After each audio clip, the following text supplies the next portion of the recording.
Oui, c'est une décision qui est raisonnable sur la base du principe de précaution. Globalement, les fumeurs et les vapoteurs toussent.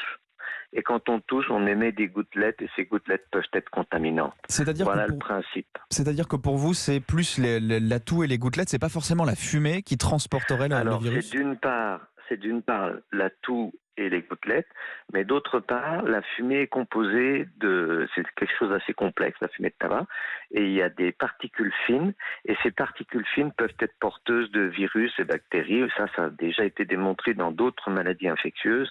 Donc, il y a toute raison de penser qu'il faut être prudent.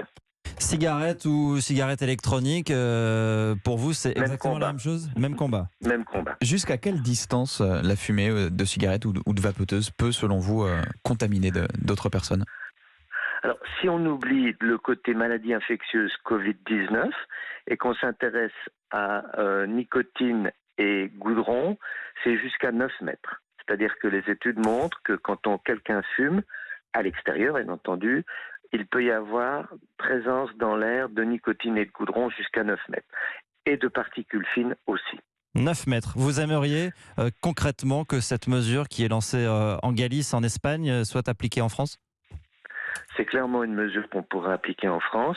Et simplement, je vous rappelle qu'au Canada et au Québec en particulier, la règle des 9 mètres s'applique à l'extérieur de tous les bâtiments et des terrasses.